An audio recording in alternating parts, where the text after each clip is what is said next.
evening. What do you want to do tonight? Same thing we do every night, Pinky. Try to take over the world. Visual Festation. How to Visualize and Manifest the Life of Your Dreams by Peter Adams. Narration by Gordon Foreman. Dedication. This book is dedicated to my loving wife, Robin, for whom I am truly blessed and grateful to be lucky enough to have in my life. Introduction. First off, I would like to say thank you for opening this book. I have read hundreds of great works from the ancient to the modern, and many are saying the same message, just in different ways. Everyone has their own style of expressing things, and I will be doing that in my own way through this book. What I have tried to accomplish in this book is to give you a simple overview of how I believe the universe works.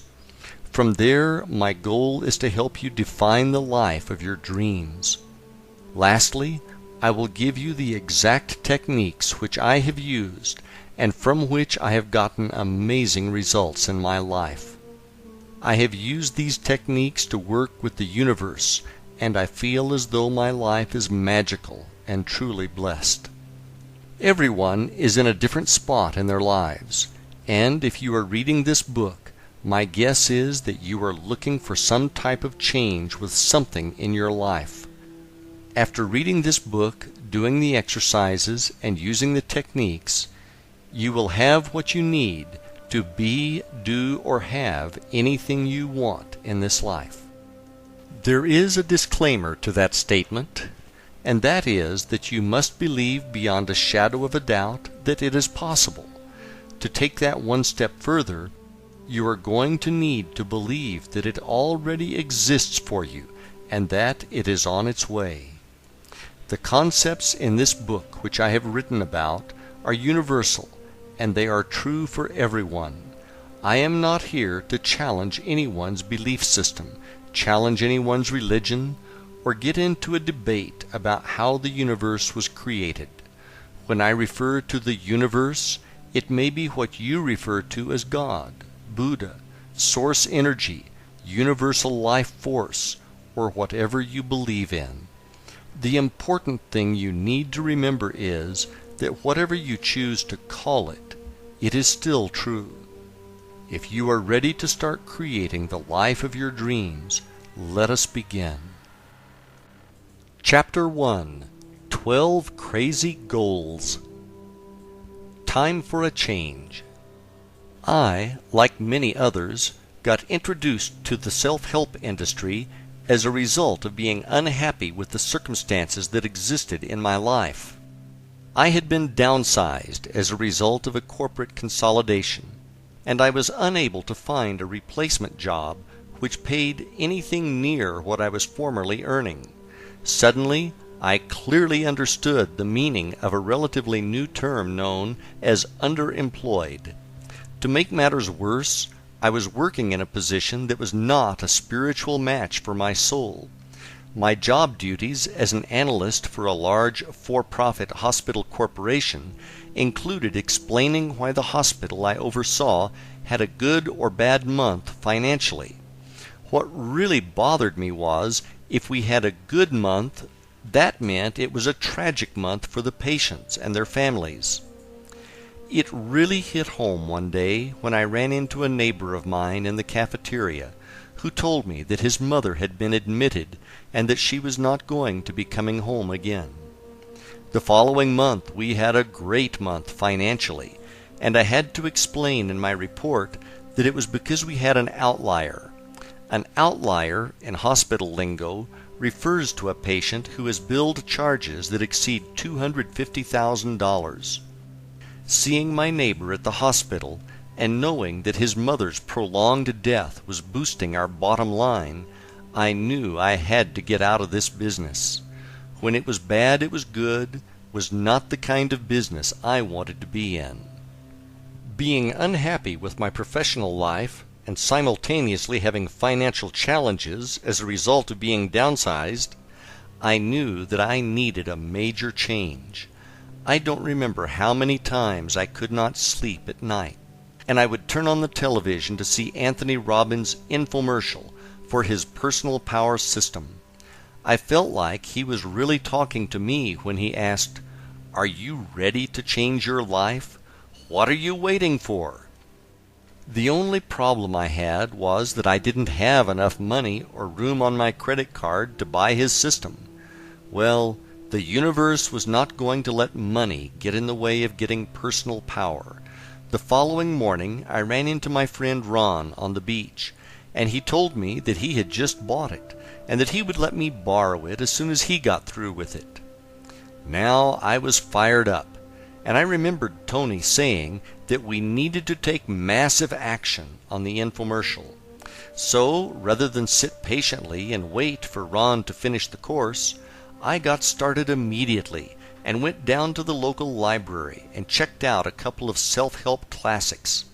One was The Power of Your Subconscious Mind by Dr. Joseph Murphy, and the other was The Magic of Believing by Claude Bristol. After reading these, it was clear that we could make massive changes in our lives for the better through the effective use of our subconscious mind. Early one morning, while sitting down on the beach, I meditated on the question, what should I be doing with my life? After a few minutes of meditating on that question, a movie started playing in my head. It was crystal clear, and it showed me being a real estate broker who was very active in charities, and there were pictures and thank you letters on the walls of my office. I don't know how long the vision lasted, but when I came out of meditation, I had tears of joy in my eyes, and my body felt like it was buzzing from head to toe. Whatever this was, it was powerful, to say the least. Over the next few days, I pondered over the idea that the universe was telling me I should be a broker. Was that right? At the time, I saw myself as a real estate investor, and realtors were just people who got in the way of making good deals. I also had committed to opening a real estate investment company with a friend of mine who was moving to Florida, so I was going to make that my main priority. In the meantime, the movie got tucked away in storage, only to be recalled at a later date. Ron finally finished going through personal power, and as promised, he let me borrow it. I thought it was amazing, and I started incorporating a lot of what I heard on the audio CDs into my daily routine. One of the things I really liked was what Tony called an hour of power. In his hour of power, he talked about getting up in the morning and spending an hour alone and following a routine which consisted of exercise, meditation, and reading motivational material. I made some tweaks to his program, and each morning after working out at the gym, I would drive down to the beach and spend 60 to 90 minutes on the beach doing my hour of power each morning before going to what I started to call my temp job. In my hour of power, I would get a cup of coffee at the local 7-Eleven and drive on to Siesta Key and down to Turtle Beach, which was at the southern end of the island. I would then grab my folding beach chair and a bag containing the books I was reading, a small copy of the New Testament, a notebook for brainstorming and scripting, my vision book, and my small notebook that contained my written goals. One of the things I started to notice was the fact that if it rained out and I could not sit on the beach for my hour of power, I could feel the difference in my energy level and mood. I would actually feel like I was mildly depressed, which was not how I wanted to start my day. One morning, while driving to the beach, I was listening to Tony Robbins talk about traveling across Russia on a train, and during the whole trip he worked on setting goals, then rewriting them bigger and bigger, until he was at a point where his goals seemed huge. When I arrived at the beach, I decided that it was time for me to make some big goals which were going to stretch me out of my comfort zone. I took out a notebook and I started to work on goals which would cover business, health and fitness, travel, relationships, and my spiritual connection with the universe. When I got done with the list, I had 12 goals written down, which to me at that time seemed absolutely huge. I knew that if these goals came true, I would have the life of my dreams. The next thing I started to do was to work with my list of goals and try to develop what each one would look like and what it would feel like when it manifested. I put a lot of thought into this as I was serious about getting the results that I wanted. What I did next was to create a small notebook in which I included some affirmations, a few quotes from the Bible about prayer, and a list of my goals.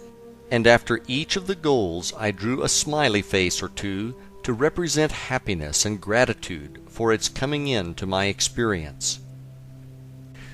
Goal number 1. I am happy. The first goal was pretty straightforward, and it meant that I was happy with all aspects of my life. When I would read this goal, I would get into a deep feeling of gratitude for how great it was to be happy, and I would truly experience the feeling of being happy. Goal number 2. I have no consumer debt. The second goal was a real stretch for me at the time because I felt like I was being crushed by consumer debt. I had credit cards that ended up being maxed out as a result of me trying to subsidize my loss of income from the downsizing. I also still owed on student loans that helped me finance my undergraduate and graduate degrees. The payment on the student loans felt like a car payment for a Porsche that would never be paid off, and the minimum payment on the credit cards felt like a mortgage. Between the credit cards and the student loans, I believe I owed roughly $35,000. I wish that was all I owed, but it was not. We also had car payments. Out of necessity, we bought 2 new cars before the downsizing, as the ones we had were breaking down frequently, with major repairs being needed. So add another $20,000 to the mix. Now we are up to roughly $55,000 in consumer debt, and that didn't include our mortgage of $100,000. The one word which best described this feeling I had at the time was hopeless. Well, Tony said think big, so I was taking his advice on this one. To create the visualization for this goal, I would see myself going to the mailbox at the end of the driveway. When I got to the mailbox, I would open it up to find it either empty or just containing some junk mail. I would then feel how good it was not to have any bills in the mail. At the time I set this goal, I got a sick feeling in my stomach every time I went to retrieve the mail in the mailbox, as it would be stuffed with bills, late notices, etc. If you are in a similar situation right now, let me tell you that it is not hopeless at all, and that miracles do happen. Read on. Goal number 3. I am a very successful full-time real estate investor and self-made millionaire. When I wrote this goal, I was in the process of unwinding a real estate portfolio of 10 rental homes which I had bought with my former business partner. He decided to move out of Florida, and we decided it was time to dissolve our real estate investment company. Creating the visualization for this particular goal was easy, as I was already in the business part-time. For this visualization, I would see myself running through what my daily routine would consist of as a full-time real estate investor. I would see myself driving to the beach for my hour of power in a white Ford F-150 pickup truck with an extra cab and a tan interior. I would see myself grabbing my folding beach chair, my bag of books, and the daily newspaper to scour the classifieds for potential properties. I would also see myself going to a closing, shaking hands with the buyers, and picking up a check for the profits from a fix and flip. One of the weirdest things that happened to me about 20% of the time that I tried to run this scene in my mind was that instead of driving a white pickup truck, a pearl white Lexus LS 400 with gold package and chrome trim would show up in my visualization when I was trying to see the pickup truck. When this happened, I would come out of my visualization and wonder why the heck a luxury car was coming into my visualization. You can't haul sheetrock in a Lexus, so how was I going to be a real estate investor? It didn't make any sense. The next day I would do the visualization again, and I would be happy to see my pickup truck back in my mind. Goal number 4. I am fit and active. I would say I am fit and active more as an affirmation than something that I would visualize.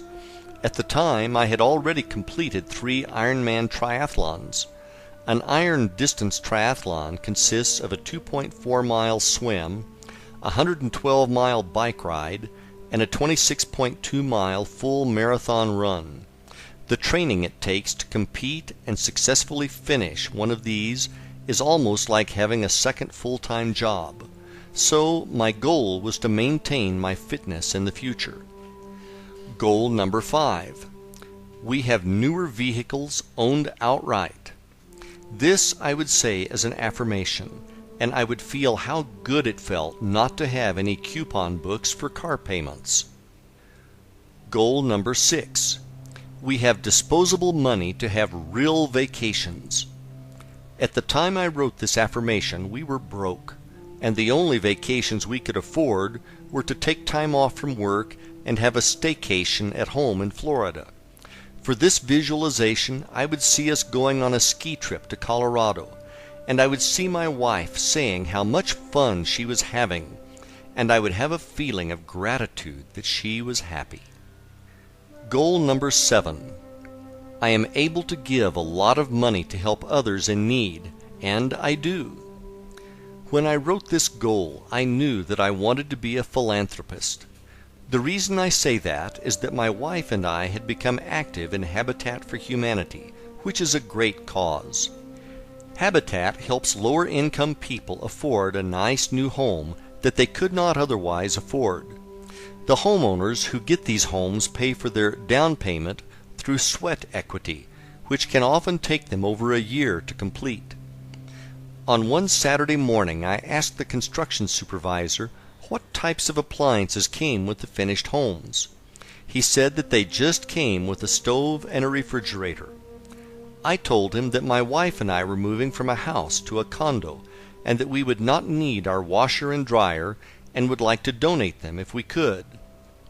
The supervisor said that Mary, not her real name, could really use them, as she was a single mother with 4 children. We had actually been working on her house together that morning. I walked over to her and said that I heard that this was going to be her house. She replied with, "Yes, isn't it just beautiful?" I then asked her if she could use a washer and dryer for her new house, and that we had a set that we didn't need. I have a hard time describing what happened next. Mary screamed out, "Yes!" in excitement, and then hugged me. When she hugged me, this amazing feeling of joy rushed through my body. It was as if my whole body was buzzing.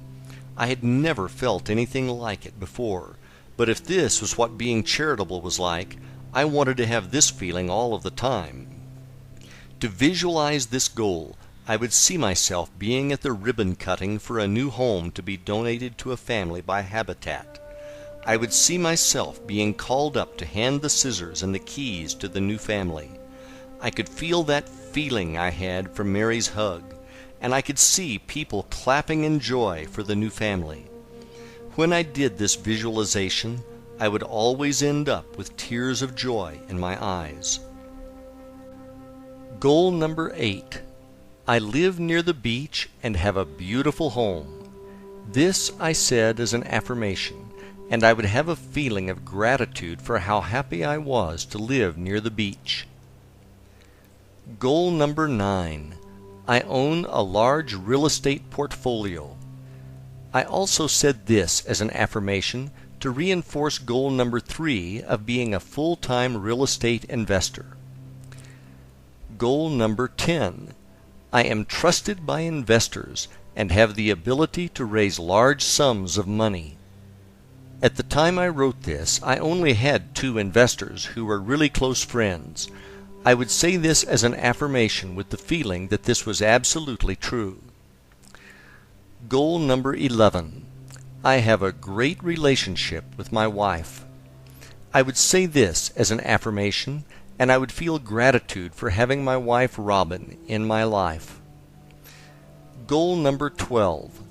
I have a great spiritual relationship with God. I said this as an affirmation, and I would feel gratitude for everything in my life, for the things that were on their way. What happened over the following 3 years of writing out these goals is nothing short of a miracle. Writing this down and realizing that this story happened to me inspires me even today. I was there, and I still feel a sense of bewilderment as I relay the story and sequence of events which came to pass to make my dreams come true. Without further ado, here's how it all played out on the universe's playground.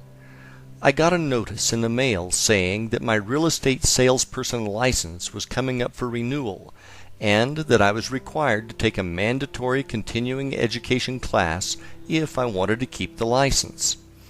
I decided that it would make a lot more sense if I took a few extra hours and went for the real estate broker's license, and that way I could keep all the commission and could work independently. It was at this point that I remembered the movie that had played out at the beach, which had me being a real estate broker who was active in charities. Now that I was more spiritual, I started to wonder if this was what I should have been doing before. I signed up for the classes and began working toward my Florida real estate broker's license. With my broker's license, I could open up my own brokerage company. To adhere to the movie, I decided that I would give 10% of our gross commission from each sale to charity. On a Sunday afternoon in Sarasota in the spring of 2003, my wife and I were driving down to the waterfront to have lunch at a restaurant called Marina Jack. On the way, I stopped at an ATM to get $20 out. As we drove, we started throwing around names for the new charity-based brokerage I was going to open. We finally settled on the name Benefactor Realty, and we went into the restaurant for lunch. After lunch, we decided to walk along the waterfront park, which had a number of large sculptures on display. As we walked down the sidewalk, a man came up to us and asked us if we could spare any money. He needed $8 so that he could sleep at the shelter and get a meal and a shower. I put my hand in my right front pocket and pulled out $2. I apologized to him for not having more, but he thanked us graciously. As I walked away, I remembered that I had gotten the $20 bill from the ATM and that it was in my back pocket. I turned around and went back to the man and saw that another Good Samaritan was handing him a $5 bill. Telling him that his luck was changing, and now he was 2 for 2, I gave him the $20 I had found in my pocket. There was something different about this person. He did not look like the many homeless I had seen before. He was dressed in the clothes of a tradesman, and he had the clearest blue eyes I had ever seen. As he started to walk along the waterfront with us, he told us this story of how his girlfriend had hurt her back in a car accident, and how she had gotten hooked on pain pills. He said that he had tried to take the pills away from her, and she had called the police on him and filed a restraining order saying that he was abusive. Now that he could not go back to his home, he was worried that he was going to become homeless. To give him hope, I told him about the story of Og Mandino. Og was at one time in his life a homeless and hopeless alcoholic. Og started to read self-help books at the library and turned himself into a millionaire, a best-selling author, and an incredible motivational speaker. I also told the man that he should get his hands on a Bible. At that moment, he reached into his pocket and pulled out a small, brand-new, white-covered version of the New Testament. I don't know how I did this, but I went to look for the verse from the Gospel of Mark that I read every day on the beach, and as if by magic I hit the exact page on my first try. I read him the verse, I then went to find the verse from Matthew that I read in my hour of power, and again I hit the exact page on my first try. I read that verse to him, and after telling him that everything was going to work out, I handed him back his copy of the New Testament. He thanked us again and said that we had really helped him out. After I had walked about 7 steps away from the man, I got this rush of energy that I can only describe as what happens on that old television series, The Highlander, when Duncan MacLeod goes through a quickening. I could feel my whole body tingling the way it did the day Mary from Habitat hugged me. All I know is that whole experience was strange, to say the least. I also remember wondering if that was somehow a test to see if I was serious about having a company called Benefactor Realty and about giving to charity. Not long after that, I opened up Benefactor Realty and began to work as a real estate broker part-time when I was not at my temp job. Fortunately, most people who have jobs do most of their looking at properties on the weekend. One Sunday afternoon, on our way back from looking at a restaurant site on the East Coast, I received 2 calls saying that offers we had put in for a buyer had gotten accepted, which was great news, as we had another property go under contract on Saturday. I was now looking at making more money in 3 days than I could in 6 months on the temp job. My wife looked at me and said, "Pete, you can't afford to work there anymore." We drove home, and I wondered if I should really quit my day job and embark on this real estate thing.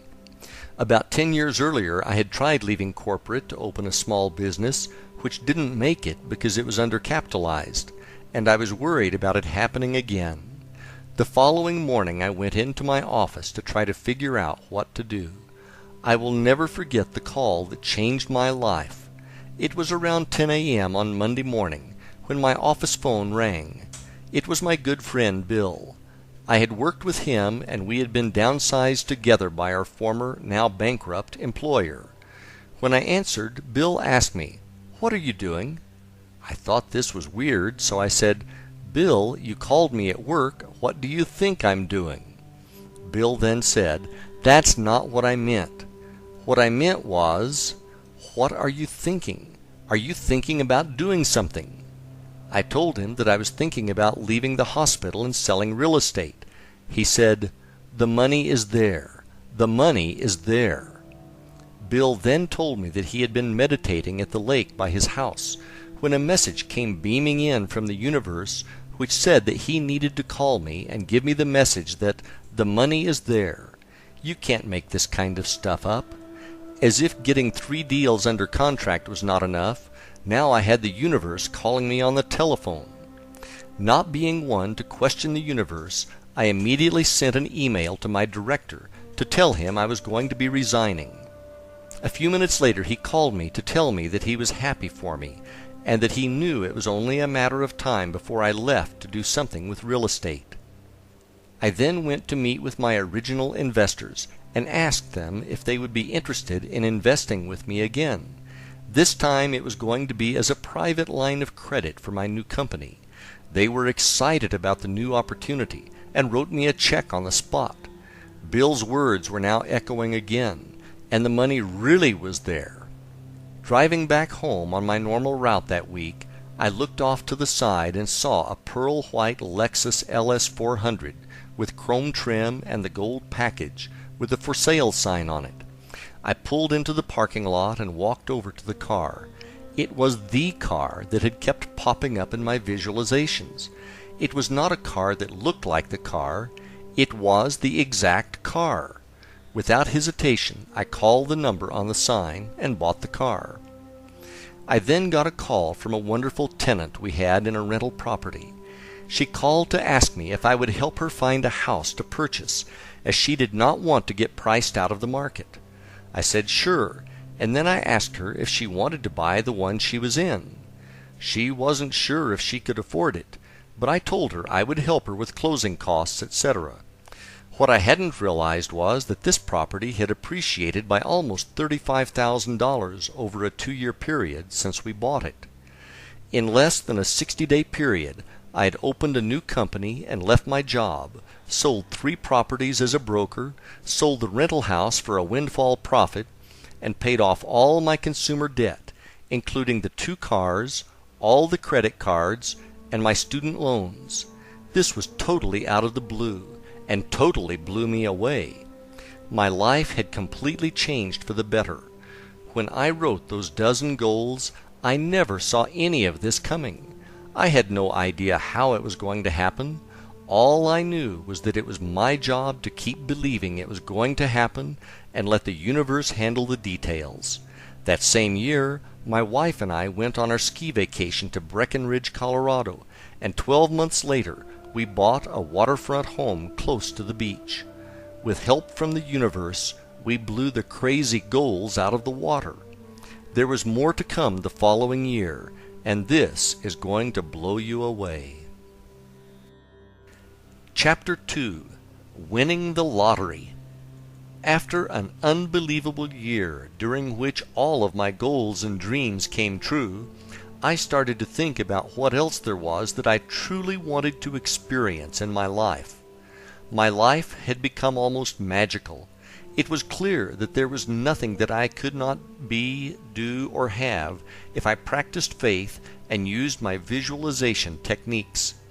Being a triathlete and having successfully completed 5 iron distance races, I started to contemplate the idea of racing in the Ironman World Championship in Kailua Kona, Hawaii, which is often referred to as Ironman Hawaii, or, as it is known in the triathlon world, Kona.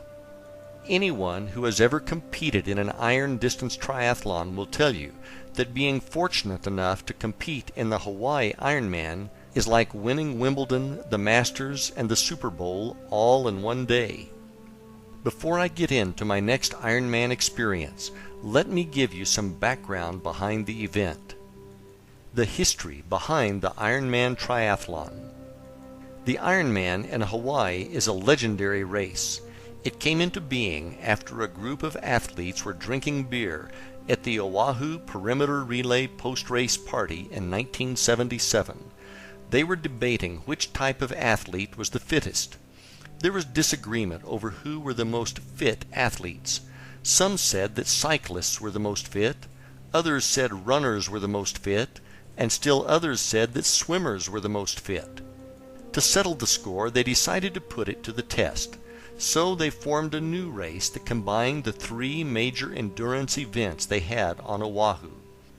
They combined the 2.4-mile Waikiki rough water swim, the 112-mile Around Oahu bike race, and to top it off, they added the 26.2-mile Honolulu marathon course.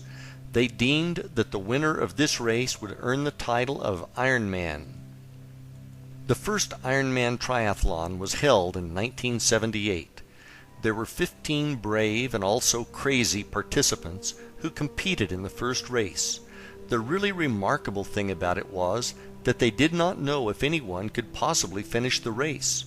No one up to this point had tried to swim 2.4 miles, then cycle 112 miles, and wrap it up with a full 26.2-mile marathon. There was no cutoff time to any of the events, and the finishers would receive a handmade Ironman statue made out of metal with a cast iron nut for a head. They felt that a nut was symbolic for the fact that they had to be nuts to try to do this. 13 of the original 15 which started the race received the statue, which is absolutely amazing to say the least. In 1982, the race was moved from Oahu to the more rural Big Island of Hawaii. Today, there are a number of Ironman races around the world, and it is a global brand and business. Every athlete who has ever competed in an iron distance triathlon owes a great deal of thanks to these pioneers of the sport. Back to my story. In the early Ironman Hawaii races, you could simply pay a fee and get into the race. Now there are a number of Ironman triathlon races around the world, and the Hawaii race is the world championship for the series. Essentially, every triathlete in the world dreams of competing in this race. Unfortunately, Now you need to be one of the fastest triathletes in the world, or you need to be one of the luckiest to win a spot at the starting line.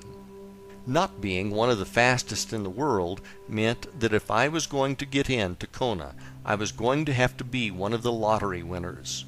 Each year, the WTC, World Triathlon Corporation, who owns the rights to the race, holds a lottery whereby 200 people out of over 10,000 entries are allowed into the race, and they post the results on April 15th.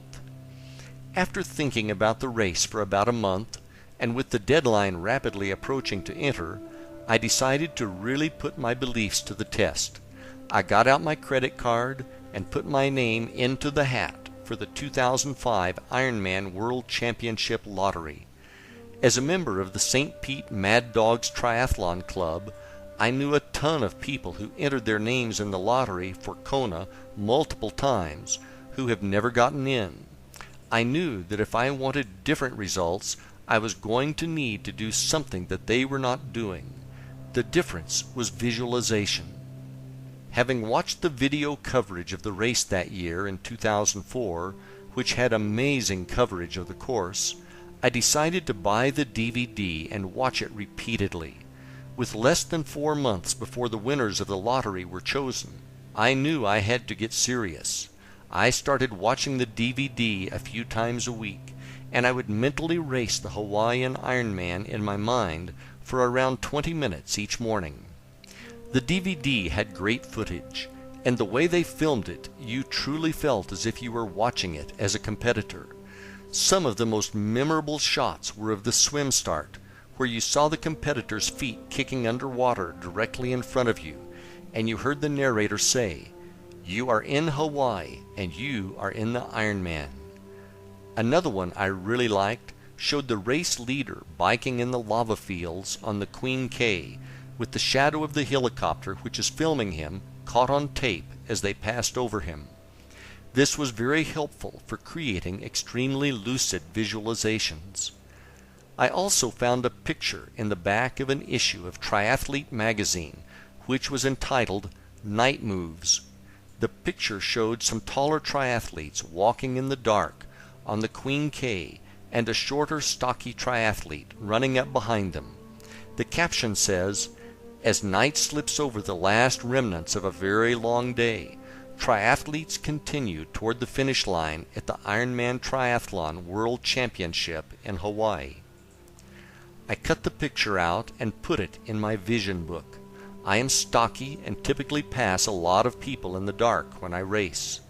That man in the picture now was me, and I visualized the scene more times than I can count. Before I knew it, it was time for the lottery results to be announced. I went over to my friend Brian's office to meet him for lunch. His secretary said that he stepped out to get a haircut and that he would be back shortly. I looked down at my watch, and suddenly I realized that it was just about noon, and it was April 15th. Lottery time! Oh my gosh, I was nervous. I sat down behind Brian's desk and hopped on his computer to look up the results on the internet. I could not believe my eyes. The very first name on the list was Pete Adams, Florida. Was that me? Was there another Pete Adams? The hairs all over my body stood up, and I couldn't believe it had happened. Brian walked in the door about 10 seconds after I saw my name on the list. I said, "Check this out," and pointed to the web page. He thought I was playing a practical joke on him, and that I made up a fake list. Suddenly, my cell phone started ringing off the hook with numerous triathlete friends calling to ask me if I knew that I got into Hawaii. He then said, "Holy shit, dude, that's awesome." Brian was my training partner for a number of Ironmans that we raced together, and he knew what a once-in-a-lifetime thing this was. We were both stunned with amazement, and we kept repeating how we couldn't believe it had actually happened. I called my wife to tell her the news, and she could not believe it either. I remember her saying, "No way! Are you serious? Oh my God, Pete, that's awesome!" And then her cell phone started to ring, with friends calling to tell her the news. I cannot tell you the amount of gratitude I felt when I heard the news. The universe had done it again. Wow! You are in Hawaii and you are in the Ironman. 6 months later, and just like in the video, there I was standing in the body marking line carrying my transition bags and getting the number 813 stamped on my body. If you have ever done a triathlon, right before the start of the race, your nerves and emotions are in overdrive. Kick that up about 1,000%, and that is what this race feels like. After body marking, we headed over to drop off my bags, and I did a final check on my bike to make sure the tires weren't flat. Now it felt like a mini eternity as I treaded water and waited for the start of the race. The cannon went off, and the swim portion of the race was on. As I swam, I could see the feet kicking in front of me, and I heard the narrator's voice in my head saying, "You are in Hawaii, and you are in the Ironman." It was just like I was in the 2004 DVD. I mean, really like I was in the DVD. I seriously started to wonder if I was really here, really in Hawaii, really in the Ironman, or if this was a dream I was having that just happened to be very real. The swim is my weakest event, so after emerging from the Pacific, I didn't have a hard time finding my bike, as there were very few left in transition. I hopped on my bike, and the adrenaline really kicked in, as there were people everywhere cheering us on. In town, there is a loop at the beginning of the bike course, and I passed my wife and friends who were cheering me on 2 times before leaving town. After passing them at Hot Corner for the final time, I rode up Palani Road and then out to the lava fields on the Queen K Highway. Out on the Queen K and heading out past the airport, I finally settled down and got into a good rhythm on the bike. It was very desolate in the lava fields, and again it looked just like the DVD. You have plenty of time to think on a 112-mile bike ride, and I again started to wonder if I was really here or not. I started to wonder if I might actually be dead, and God was letting me do the race as part of heaven. I'm not joking when I say this. I even started to wonder if I was in a cycling accident and maybe I was in a coma or something. In this race, drafting on the bike is not allowed. So when you pass someone, they are supposed to fall back and keep a 3 bike length gap between racers. About 35 miles into the bike course, I found myself in a section of the course that had a series of rolling hills. I was taking turns passing and being passed by a female racer on a green Griffin tri-bike. She was lighter than me, so she typically passed me on the climbs, and being heavier, I passed her on the descents. This went on for about 10 minutes, and then I rode up next to her and she looked over at me. I asked her point blank, "Are we really here?" Her response was, "Yeah, I know what you mean. It's surreal." At least I was not the only person having these thoughts. I felt better, but I still wondered if it was a dream. I started to make my way up to the turnaround at the town of Hawi, and the winds were getting really strong. It was a serious crosswind, but at the time I confused it for a headwind, and started to look forward to the tailwind I was going to have on the way out of town. After stopping at the bike special needs station and eating my Ironman racing meal of choice, boiled ham and white cheddar cheese on white bread with yellow mustard, I hopped back on the bike to make my return ride back to Kona. Heading out of Hawi, I realized there was no tailwind waiting for me. Instead, it was headwind part 2. I was now pedaling my brains out and only going 17 miles per hour downhill. I should have been going around 40 miles per hour down a hill like this. Now I was starting to worry about making the bike time cutoff. I finally made it back to Queen K and back to the lava fields. When I was making the turn, I saw a racer who had a different style bike hydration system. It looked more like a tank. He hadn't hit the winds on the climb to Hawi yet, and I felt sorry for him. All I could think was that I was glad I was not that poor bastard. I didn't know it at the time, but his name was John Blaze, and he was known as the Blaze Man. He was out here doing the Iron Man while suffering from an incredible pain from a deadly advanced stage of incurable ALS, more commonly known as Lou Gehrig's disease.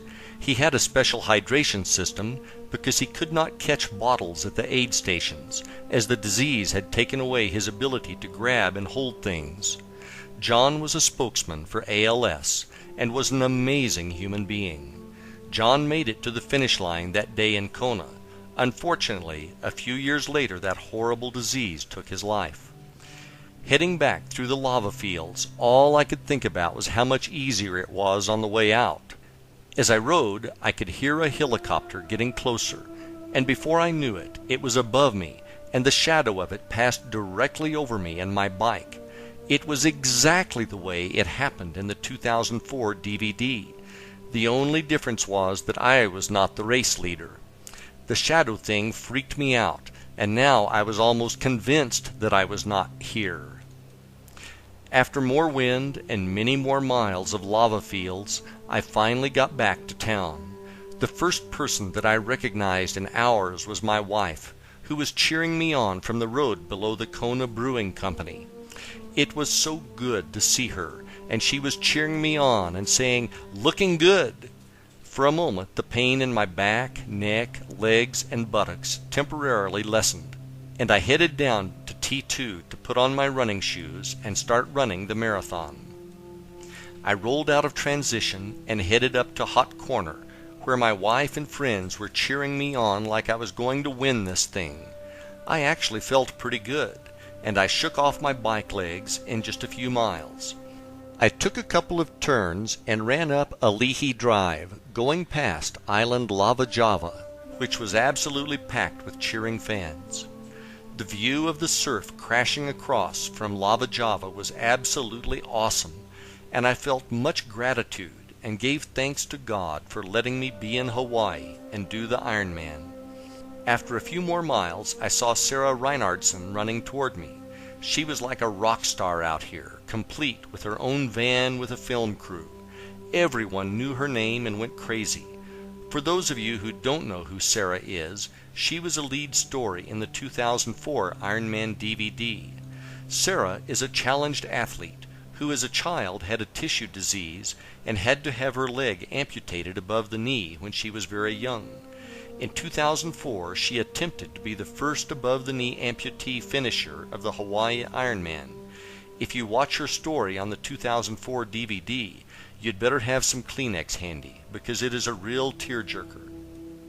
In the 2004 race, Sarah didn't make the bike time cutoff and was not allowed to continue on. In 2005, she was back in the race with a fitted bike from Trek with the words "Unfinished Business" painted on the frame. When Sarah and I passed for the first time, I knew that she was going to make it this time. She was running strong, and she had a smile on that made everyone around her feel good. Sarah knew she had this one in the bag, so it was time for her to enjoy her journey. I finally caught up with Sarah and made the pass. I really didn't want to pass her because I was having way too much fun being near her and basking in her glory. When the people cheered for Sarah, you just felt good to be near her, and it took your mind off of the pain. It was almost like a contact high. If she could be out there doing this grueling event on one good leg, you'd better not start feeling sorry for yourself. After heading out of town and watching a beautiful sunset over the Pacific, I started out toward the airport and the infamous Energy Lab.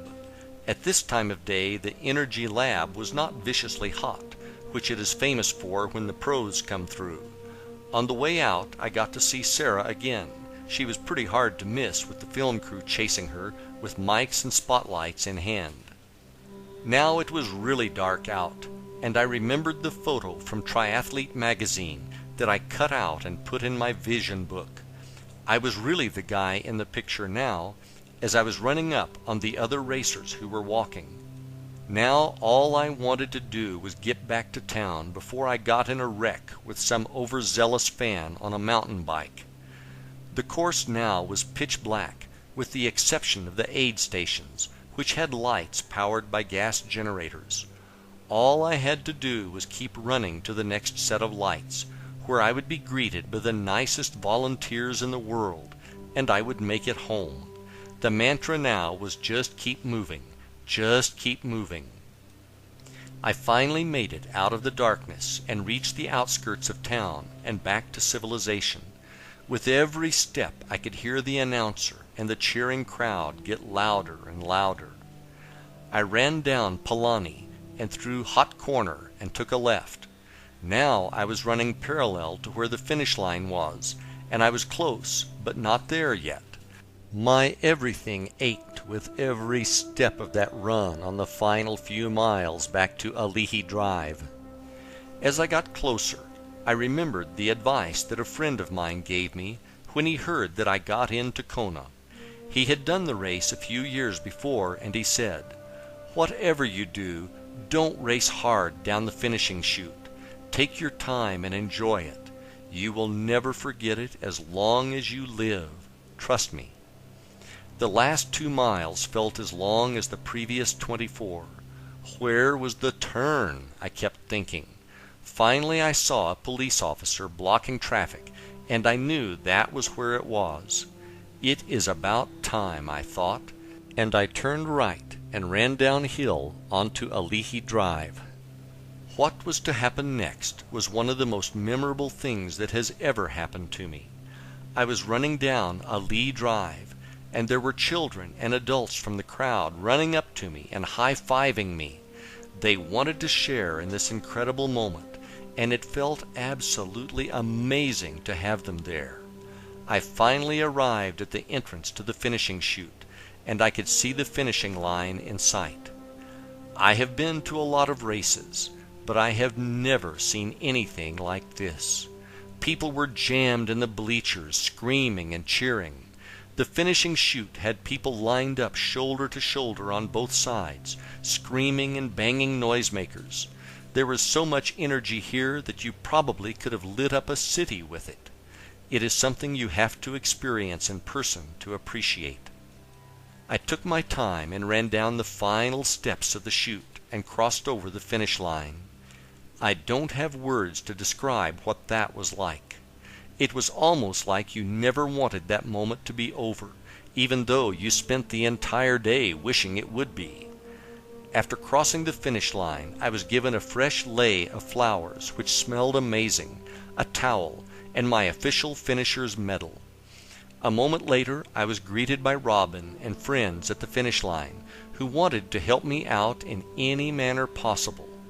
I told them I was all set, and that all I wanted was to head up to the hotel room so that I could drink a cold beer and take a hot shower. As I made my way through the crowd of spectators, everyone I passed said "Great job" or "Congratulations," and all I could do was say thank you. Thank you to all the fans. Thank you to all the volunteers. Thank you to the original 15 racers from 1978. Thank you to my wife and friends for their great love and support. Thank you to the race gods of the Big Island for watching over me. Thank you, Lord, for this amazing experience, which I will always remember with great joy and gratitude.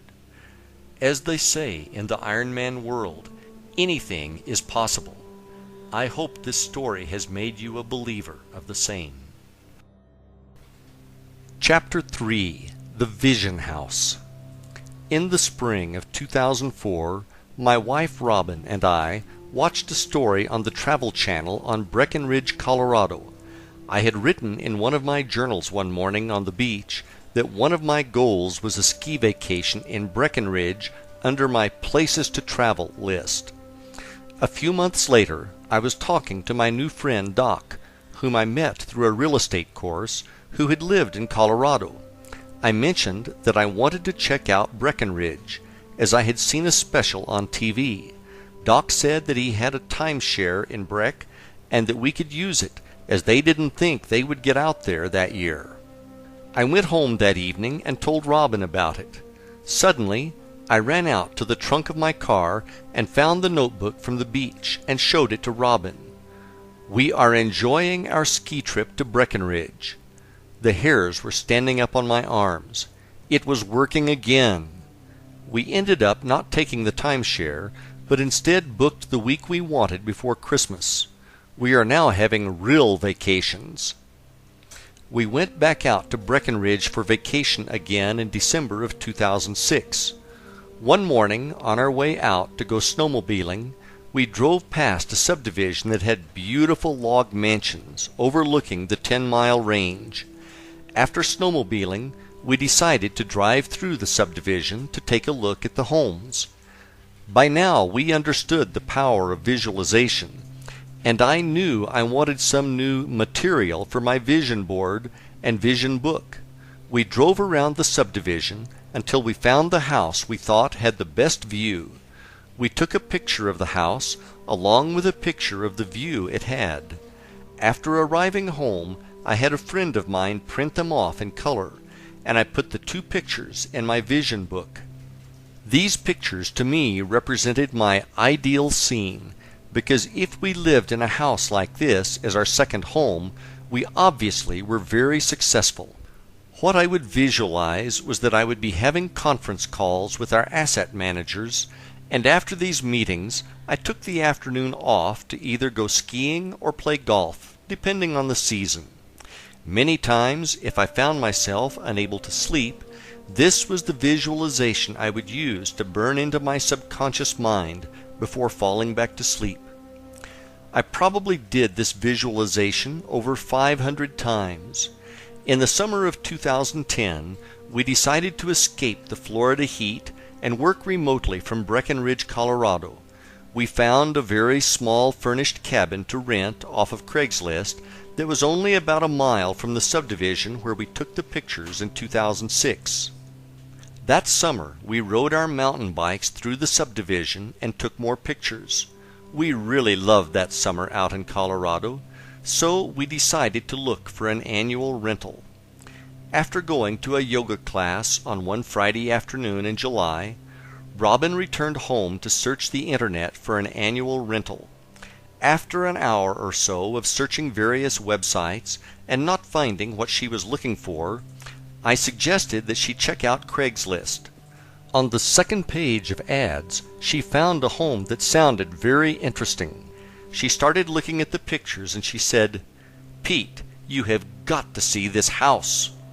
I walked over to where she was working on her computer, and when I looked at the pictures, I realized it was the house in my vision book.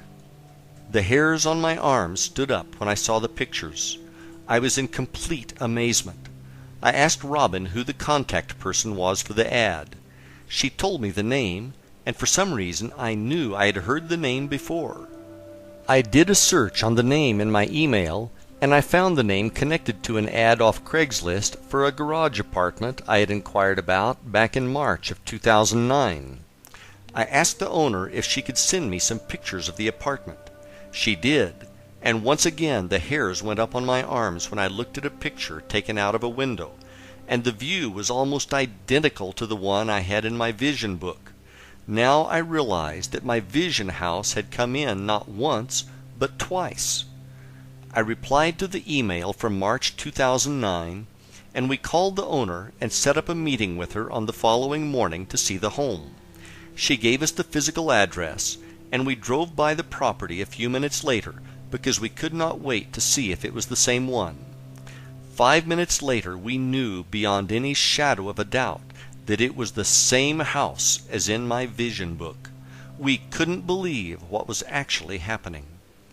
The next morning we drove back over to meet with the owner and to get a tour of the house. The owner was very nice, and we spent 90 minutes meeting with her over coffee, learning about their beautiful home. I don't know if I can describe the feeling of total awe and amazement that was going through my mind and body as we toured the house. Looking out the windows and seeing the same view I had been seeing in my visualizations was almost overwhelming. We talked with the owner regarding what a strange coincidence it was for us finding each other twice off Craigslist in 2 different years on 2 different ads. We didn't mention the pictures from 2006, the vision board, or the visualizations of doing conference calls with the asset managers, etc. We were worried that she would think we were delusional and had stopped taking our medication or something. We told her that we were interested and asked her to send us an application. We then drove off to go mountain biking in Colorado Springs, and the rest of the day we kept asking ourselves whether or not that had really happened. It was so unbelievable that it was almost too much to comprehend. It proved that creative visualization worked. I mean, really worked. These experiences were manifested, and it had nothing to do with fate or coincidences or whatever. We all have the power to create the life and circumstances in our lives which we desire. I hope that you have found my experiences to be an inspiration to you. Chapter 4. Quantum Physics and Energy. Quantum physics is a very complicated subject, and I honestly cannot say that I am an expert on the topic. Rather than make this a technical discussion on quantum theory, I prefer to simplify it for you. In short, everything in our universe, when broken down into the smallest building blocks, is one thing, and that is energy. Everything you see, feel, taste, etc. is composed entirely of energy. You may never have thought of this before, but you are also comprised of energy. If you looked at your body through a very powerful microscope, you would see that, at the smallest level, you are in fact energy. To take it one step further, your spirit or soul, whichever feels more comfortable to you, is also energy. In this case, it is divine energy. Is it a wave or a particle? Quantum physics is the study of subatomic particles, the smallest building blocks of matter, and how they react. One of the most fascinating things that scientists discovered is that when they measured subatomic particles, depending on the test performed, the result was that the particle could either be a particle or a wave. It was actually a probability amplitude, whereby it was simultaneously both a particle and a wave. If that wasn't strange enough, they then did further experiments and concluded the observer affected the outcome of the experiment just through observation. The truly amazing thing this proved was that the researchers' thoughts were affecting the outcome of the experiments. Thus, thoughts were actually real things, which had the energy to shape the outcome. What this told us was that the entire universe is made of this energy, and that outcomes could be manipulated by our thoughts. At this energy level, we are connected to source energy, which is also the level of creation in the universe. Chapter 5. It is all in your mind. Your thoughts are things, and they are creative in nature. Unfortunately, almost everyone in the world does not realize that they share in the creation of their own life through the thoughts that they think. Many people believe that they live in a predetermined life that is guided by fate, and that they are just along for the ride. Nothing could be further from the truth. To make it a little clearer, imagine that you are both the leading character as well as the screenwriter in the movie called Your Life. The script is written by the thoughts you think, which then attract the scenes in your personal movie called Your Life. If you don't presently like the way the scene Your Life is playing, rewrite the script to change the scene. Most screenwriters unfortunately suffer from writer's block when it comes to writing the next scene.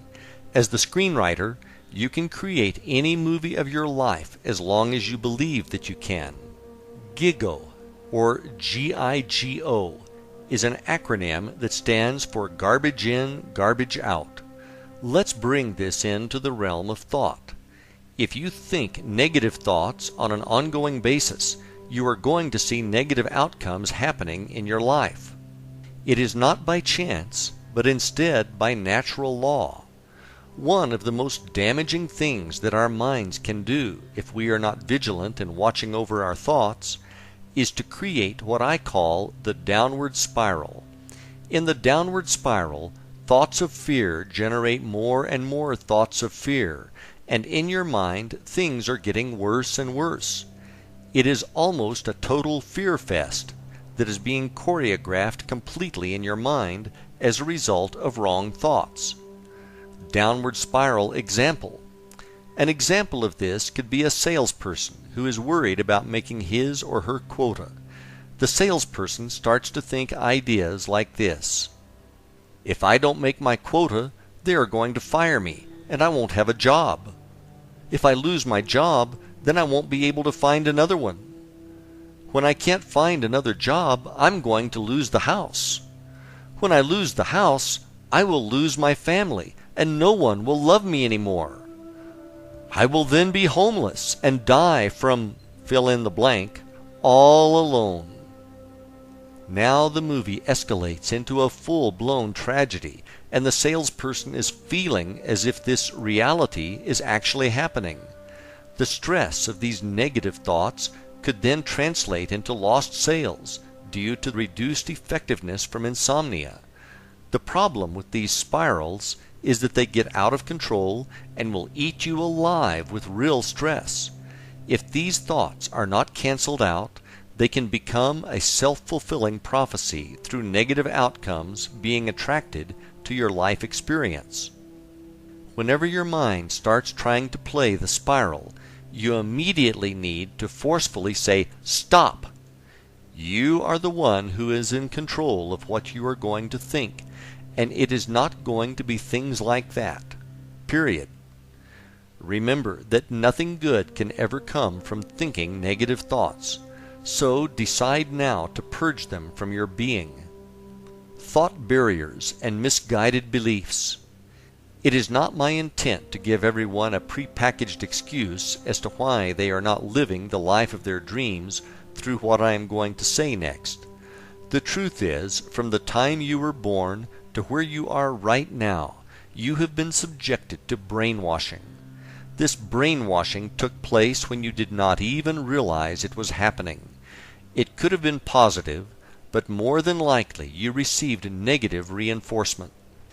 Most likely, the greatest amount of brainwashing you received came from your parents, and the brainwashing continued to be administered by relatives, friends, community, religion, formal education, etc. You were bombarded with negative misinformation, which you became convinced was the truth, as it was being told to you by your parents who knew everything, right? Unfortunately, young minds are easily poisoned from the misguided beliefs of a person they love. The greatest tragedy is that these false beliefs continue to exist at some level in your mind. The most common example I hear on a regular basis is, "I can't be, have, or do what I truly want because of blank." Question: how do you know that if you have never tried? Answer: I just know I can't because of blank. Now that you are older, it is time for you to drop the limiting beliefs that are in your head as a result of your life up until now. If your parents or whoever instilled in you the belief that you cannot do, be, or have something, drop those beliefs now. Another common flawed belief many people have is that somehow they are not worthy of having the life of their dreams. Where did that idea come from? It is not serving you, so drop the idea that you are not immediately. You are worthy. You were sent into this experience to live the life of your dreams and were given free will to attain it. Limiting beliefs oftentimes are so strong that they keep people from even trying. What have you told yourself in the past that you could not do? Be honest. We have all done this many times in the past. The past is the past, so let's drop this mental baggage that has been weighing you down for so many years and move on. The sooner you do this, the sooner your life is going to get better. You are working with a universe of infinite possibilities and infinite resources. You are not living in a world of lack or limited resources. That may be how it appears to you on the physical plane, but that is not the truth. The truth is The more you have, the more there is. The universe is constantly expanding, and everyone can have everything they want, if they believe they can, and if they are willing to do their part. What should I be thinking? That is a good question, and the answer is straightforward. You should be thinking about what you want in your life, and not worrying about what you don't want in your life. I am sure you have heard the common phrase, "When it rains, it pours." What you may not have realized is that it is a time-tested example of the law of attraction in action. As an example, let's say your automobile breaks down, resulting in an expensive repair at the garage. After you pay the mechanic, you hop back in your car, and all you can think about is how broke you now are. 10 minutes later your cell phone rings, and it is your spouse calling to tell you that the air conditioning stopped working. With dread, you start to worry about how you're going to afford to pay for it. Then you realize the traffic ahead of you is stopped, and you notice too late and plow into the back of the car in front of you, badly damaging both of your vehicles. The next day, your boss asks you why you need an advance on your paycheck, and you respond with, "You know what they say, when it rains, it pours." What you think about and focus on is going to show up, so you need to be sure that what you are thinking about is a match to what you want to manifest in your life. If it is more money that you want, you need to get into the feeling that you already have plenty and are blessed with abundance. If this is the first time you've heard this, it might sound delusional, but it is not.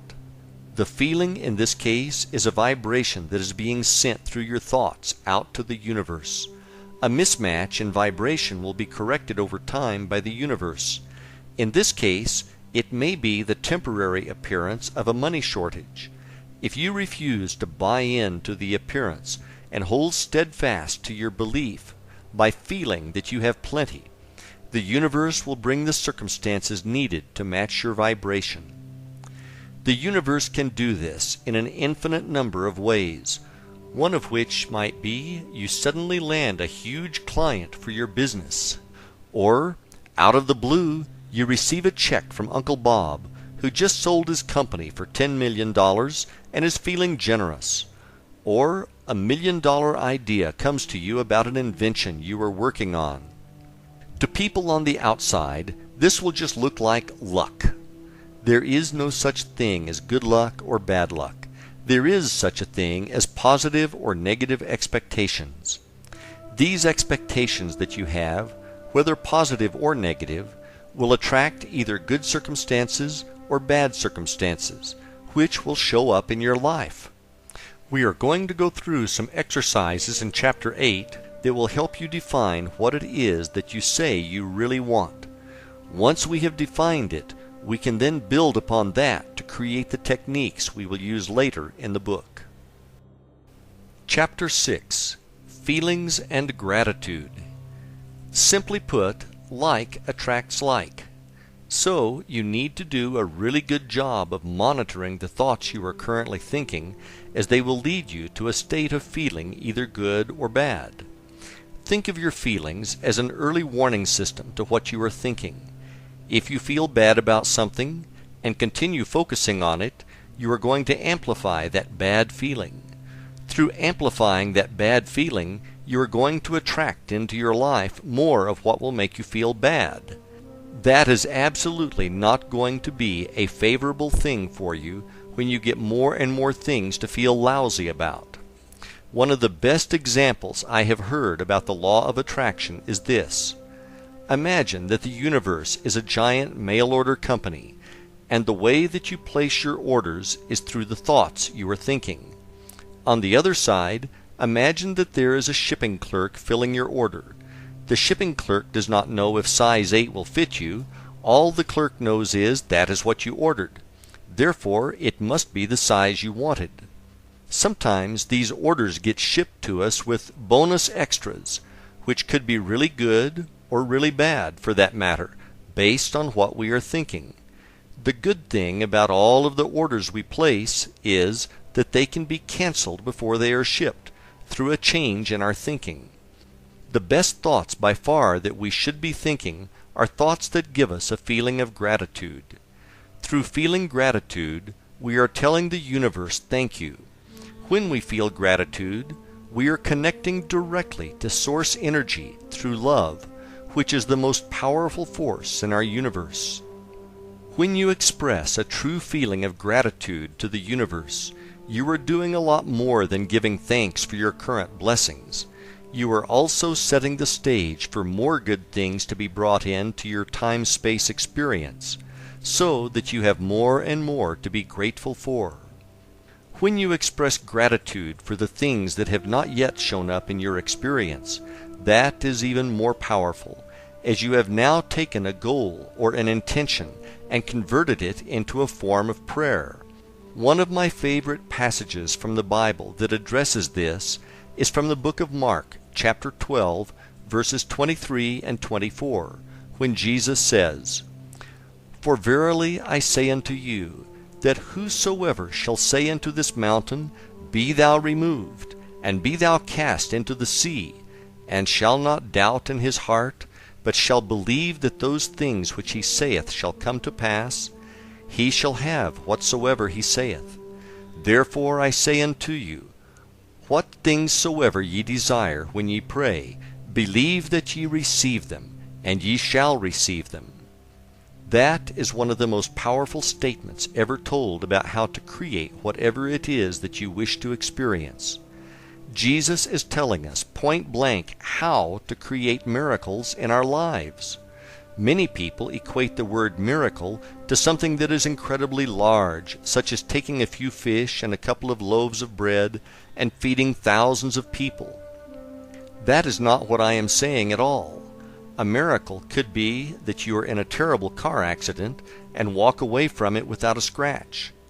Another could be that a medical lab test comes back negative, or that money from an unexpected source shows up precisely when you need it. These are all miracles, just on a smaller scale than, say, parting the Red Sea.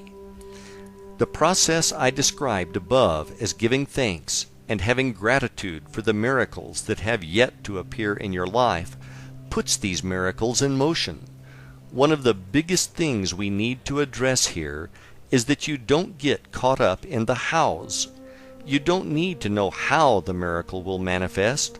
All you need to do is believe that it will, and be grateful for it now. If you start thinking or worrying about how it is going to happen, or what if it doesn't happen, you are watering down your faith that it will, and you are providing resistance to the event manifesting in your experience. The hows are to be left to the universe to solve, not you. The universe connects all the circumstances that lead to the fulfillment of your miracle. So stay out of the way and let the universe do its job. By the way, you are going to love the results. Chapter 7. Ask and it is given, and your role as a co-creator. There have been numerous books, this one included, and recently a movie, all about the law of attraction and the process of creation. Ask, believe, and receive was told to us over 2,000 years ago by Jesus, and was recorded in the Bible in the book of Matthew, chapter 7, verses 7 and 8. Ask, and it shall be given you. Seek, and ye shall find. Knock, and it shall be opened up unto you. For every one that asketh receiveth, and he that seeketh findeth, and to him that knocketh it shall be opened. A question that you may want to ask yourself is why, after all this time, do we still not get it? My personal belief is that a lot of people have been told by various religions that somehow God is separate from them, and they are not worthy, and if you don't follow our dogma, you are going to spend the rest of your days in a hot place, and they don't call it Florida. In fact, nothing could be further from the truth. There is a piece of the Creator inside you, and you do have the power to create miracles in your life. I wrote this book to convey that message to you, and to share the techniques I have used successfully to create the miracles in my life. One of the things I think most books fail to get across is that you need to take action. This is what I define as the co-creator piece.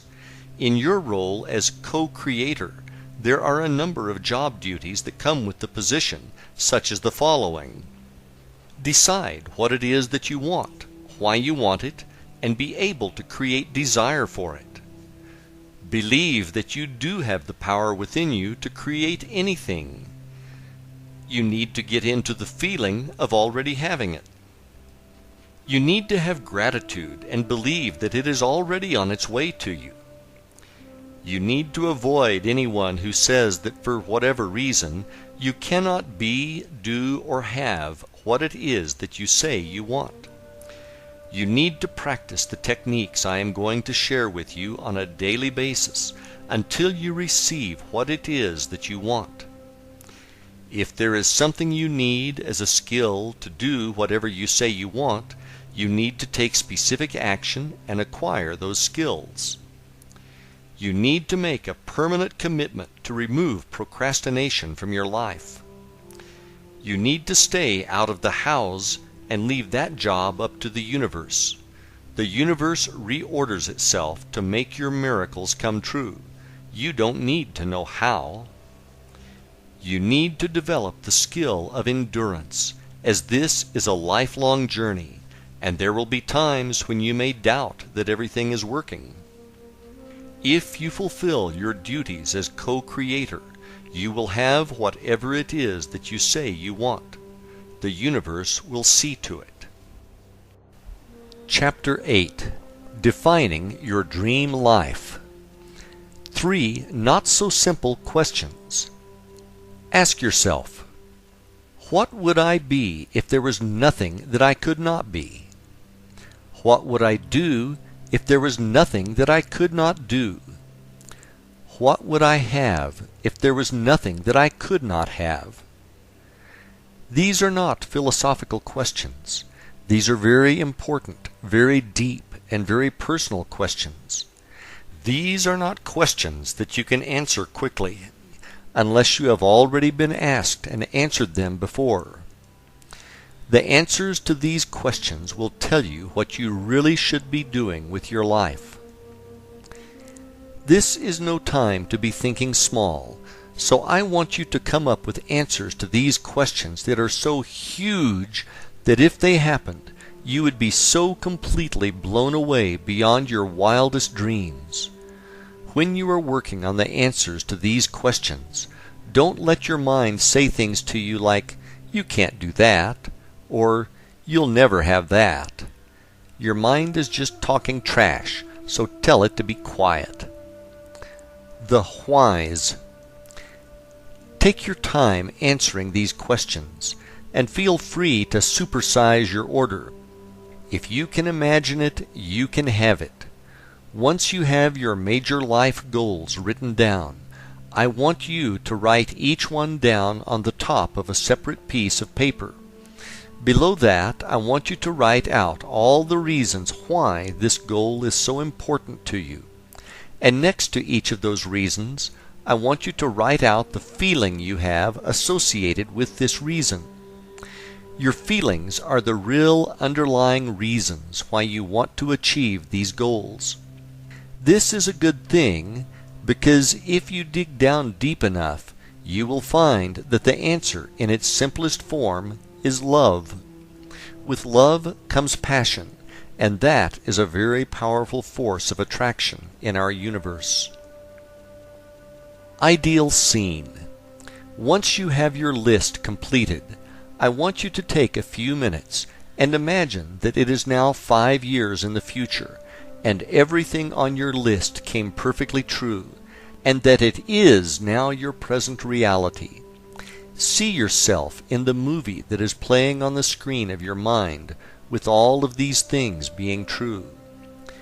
When you are ready, grab a notebook and write out precisely in detail what this scene looks like and how it feels. I mean really feels to you. Soak up all those awesome feelings associated with these things being true in your experience. Does that feel great or what? Congratulations, you have just defined your ideal scene, which is also known as your end result. Now you not only have a destination for your journey, but you already know what it is going to feel like when you get there. Now that you have this, it is time for you to learn the techniques which will bring your ideal scene into your reality, along with all those good feelings that come with it. Chapter 9. Goal Setting. The importance of having goals cannot be overstated on the journey to living the life of your dreams. When I talk about goals, I am not referring to New Year's resolutions, where people resolve to lose weight and they go to the gym for 2 weeks. I like to think about goals as being similar to mile markers on the road to your destination. In this case, that destination is your ideal scene or your dream life. One of the best things about setting and achieving your goals is that it puts you in as an active participant in creating whatever it is that you say you want. If you want to have the life of your dreams, you are going to need to take action. Dreams with deadlines. Another way to think about goals is to think about them as being dreams with deadlines. Many people are actually afraid of setting goals, as they immediately start to have thoughts such as, what if it doesn't happen? How bad will I feel then? If this sounds familiar to you, you're going to need to make those feelings about goals to be something that is now in your past. Another error many people make is that they will set a goal, but they fail to set a date for its achievement. When I am ready is not a deadline. It is a delay tactic for avoiding taking the actions required. Let's say your goal is to one day complete that college degree that you started but never finished for whatever reason. The first thing you need to do is drop that one day nonsense and set a deadline for achieving that degree. You also will need to take immediate action, such as ordering your transcripts, filling out the application, and registering for classes. As soon as you do this, you are moving in the direction of your dreams and achieving your goals along the way. Deeds, not words. I have an excellent example of this from my personal experience, which I would like to share with you. In December of 1988, I was a construction worker in the Laborers Union working in Boston on an excavation site. The weather this particular day was lousy, half raining and half snowing at the same time. I was in my 20s, and I was working with another laborer who was in his 50s. The two of us were shoveling gravel with yellow rain gear on, and it was pure misery. The gravel was wet and heavy, and by the morning coffee break my lower back was already hurting. After the short break, it was back to the rock pile to try to survive until lunch. I will never forget this day as long as I live. We were taking turns shoveling the gravel when suddenly I looked up in horror and realized that I was looking at myself in 30 years. It hit me like a sledgehammer.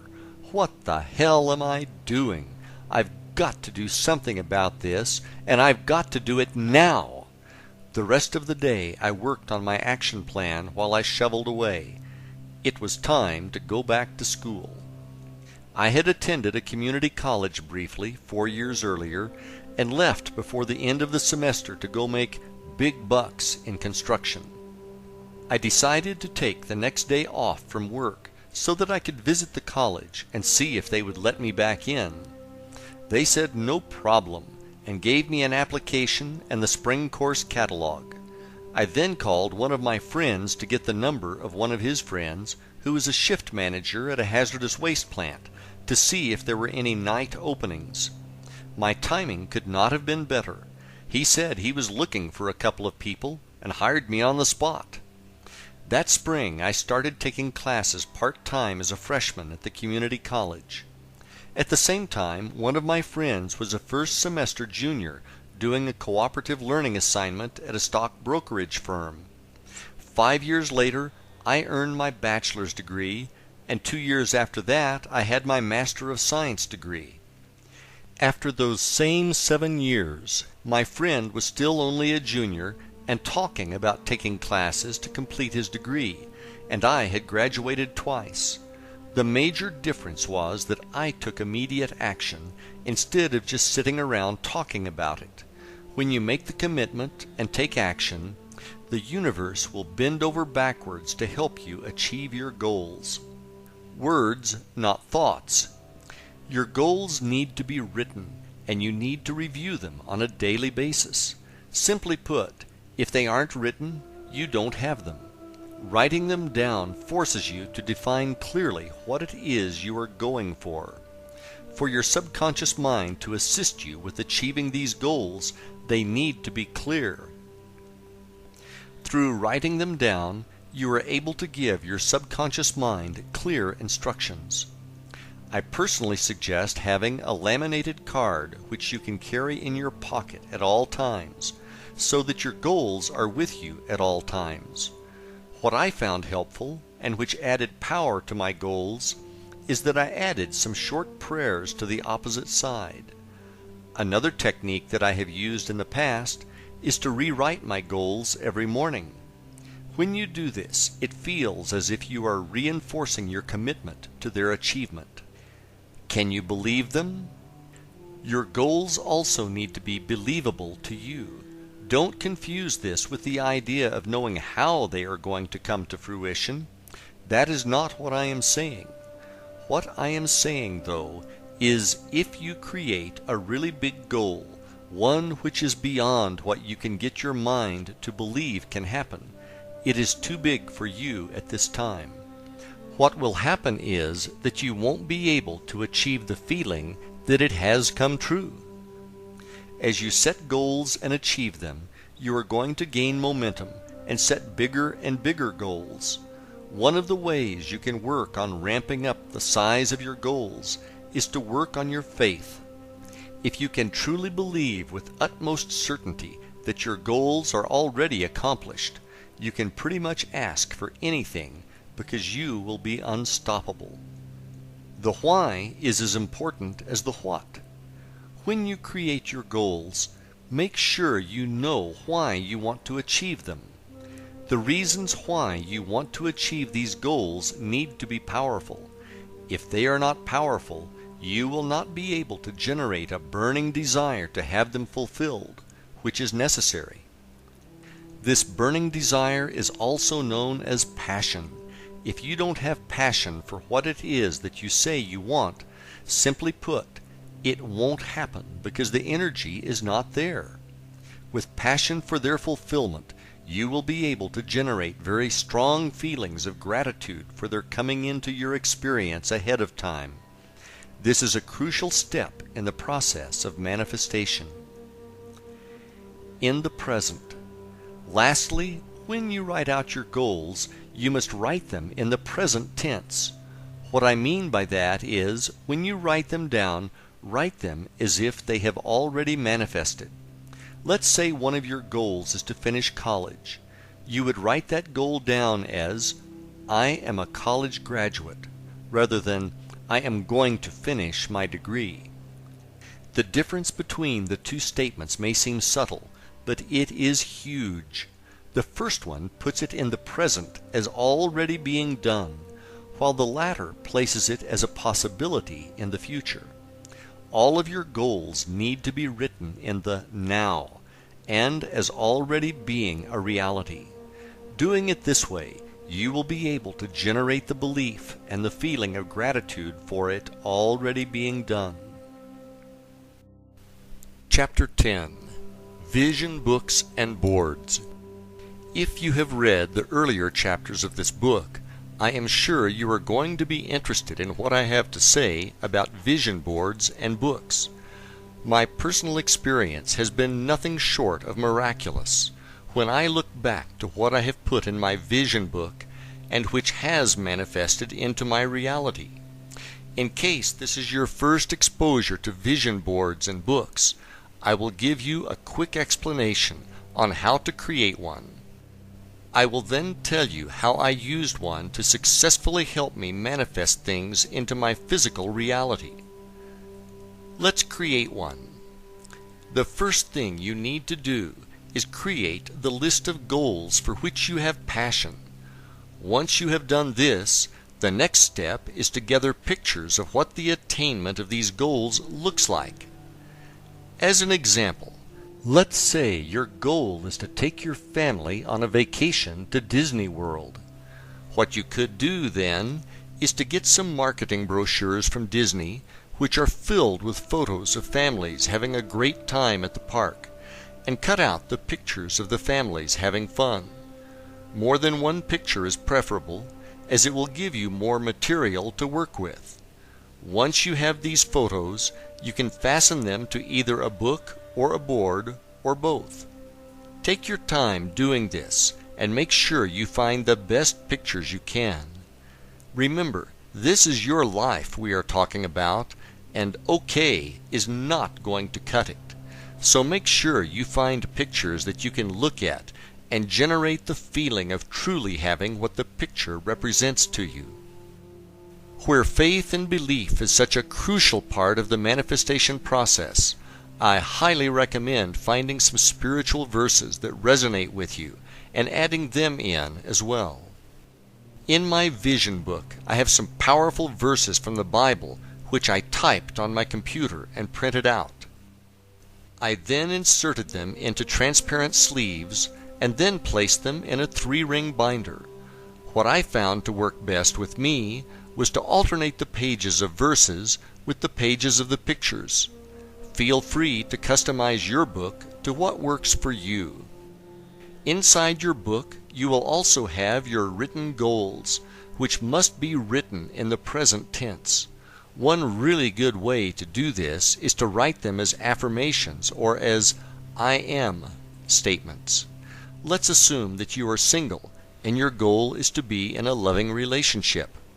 You could write your goal out as I am so happy to be in a loving relationship.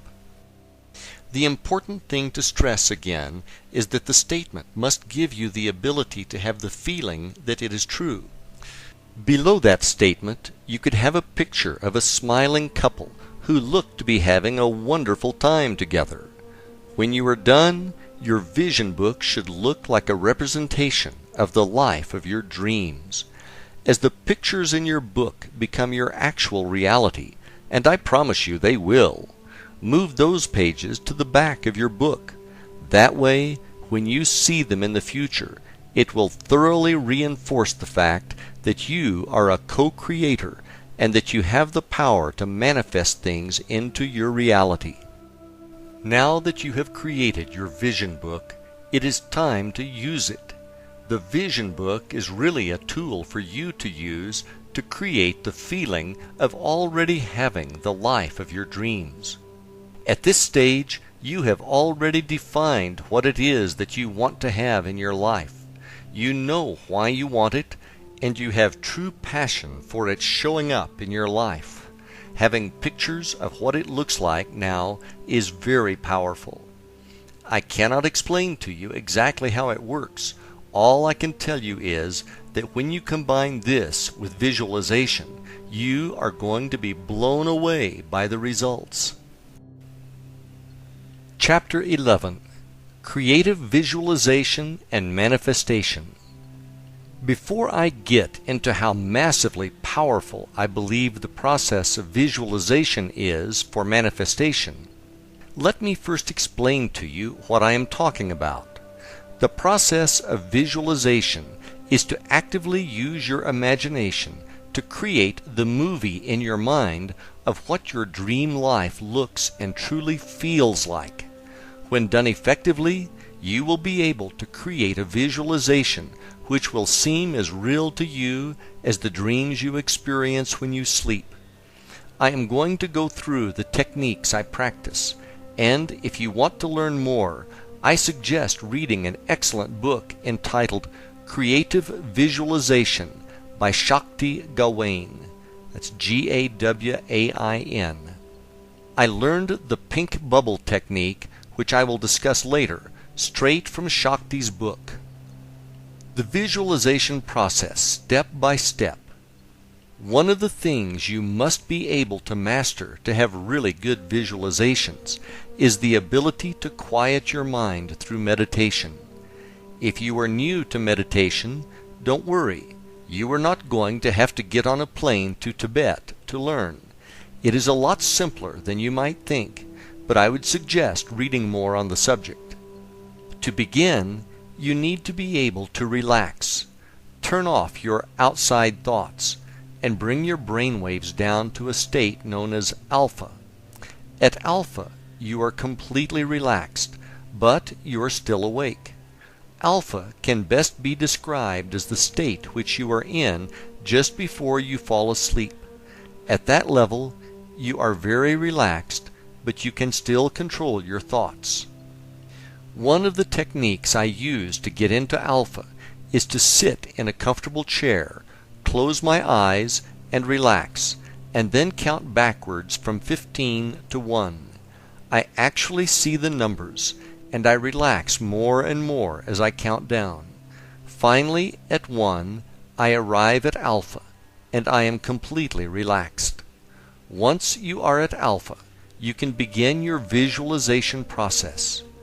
When I first started to practice visualization, I would get into alpha and imagine a beam of white light passing through my body from the heavens to the center of the earth, and it would flow in and out with each breath, and after a handful of breaths, I would feel a sense of connection with the universe. Once I was at this level, I would begin my visualization process, which would last between 5 and 10 minutes, and I would step into my dream life, or ideal scene, where all of my goals had manifested. An important note I would like to add here is that when you are in your ideal scene, you are not visualizing about how it is to come about. Instead, you are enjoying being in the end result. One of the most important things you must have when visualizing is the ability to generate the feeling of joy and love that it has come true, and to bask in that good feeling. We live in a feeling universe, and these good feelings you experience are going to attract more experiences for you to have good feelings about. Eventually, these good feelings will be accompanied by the actual manifestation of the end result into your reality that you are now visualizing. Before you come out of your meditation, imagine the ideal scene now surrounded by a pink bubble, and get into a feeling of total joy and gratitude to the universe for bringing this to you. The next thing to do is to see the pink bubble float higher and higher, getting smaller and smaller as it rises to the heavens and eventually disappears. Now slowly open your eyes and realize that you have done your part, and the universe will bring it to you. Know and feel this to be true without any doubt. In the pink bubble technique just described above, the color pink is associated with love, which is the most powerful force in the universe. The bubble floating to the heavens represents detachment from the outcome, whereby you are not worried about it coming true because you know that it is true. My personal successes. I personally cannot tell you how truly powerful I believe the power of creative visualization to be. My personal belief is that when we are practicing the techniques, we are truly operating as co-creators with the universe and operating in the field of infinite possibilities where anything and everything can be created. There is going to be a time delay between practicing your visualization exercises and when the things you want to show up in your reality arrive. If you were someone who could operate at the vibration level of a Christ or Buddha, the time delay would be much shorter. The most important thing you need to do is believe with faith that it is done and on its way to you, and that it is only a matter of time before it shows up. The coolest thing is when it does show up, you will never see it coming ahead of time. When you look back, though, sometimes you will be able to connect the dots. A great example of this is when what appear to be challenges in our lives show up. Sometimes the challenges are precisely part of the universe's plan, and they are actually events needed to create the circumstances for our dreams to manifest. We don't realize this because we are not able to peek behind the curtain to see how it is all actually happening. Don't become disappointed by mistaking challenges as anything other than everything working out perfectly. When your dreams manifest, and they will, you will see that it was all part of a master plan to get you where you say you wanted to be, do, or have. Acting as a co-creator and through using creative visualization, I have and continue to manifest miracles in my life. If you regularly practice visualization, the miracles that show up will be yours. And is that going to feel good or what? I do need to make you aware of something before we close this chapter.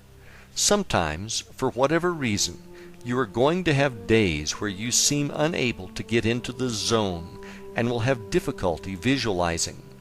On an occasional basis, this happens to me as well. Don't worry about it. When this does happen, and it will, just work on one of the other techniques, such as scripting, which we will discuss in the next chapter. This will keep you on track and focused on your path to the life of your dreams.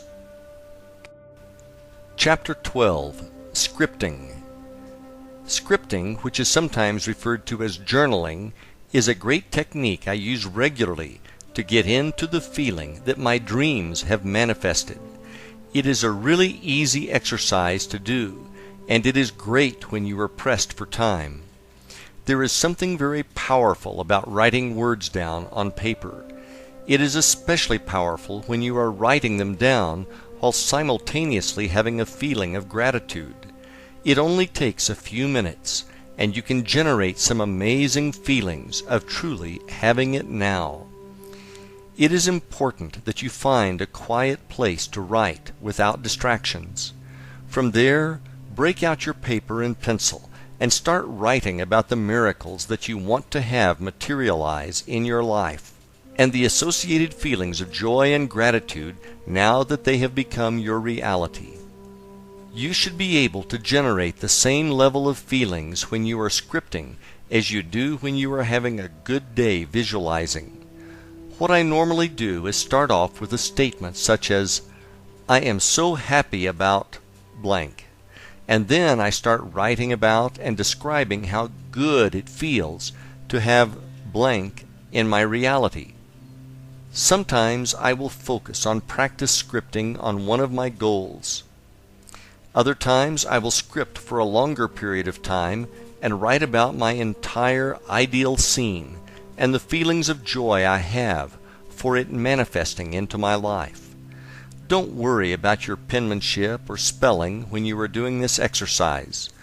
What is more important is that you can get into the flow and just let the words and feelings come out. Never feel as if you are forcing the words to come out, and never think or write about how it is coming to you. Remember, you are writing in the present tense, and it has already happened. A brief example. Let's say one of your goals is to have a cabin in the mountains. Here's how I might write about it. Wow! I cannot believe how much I love spending time at our new cabin next to the lake. I love meditating next to the crystal clear, pristine waters every morning. I feel so at peace here. The kids are having such a great time swimming that I can barely get them to come out of the water to eat. The sunsets over the lake are absolutely beautiful, and I love the cool evenings here. Lord, I cannot thank you enough for my beautiful cabin. I love being here so much that I never want to leave. Thank you, thank you, thank you.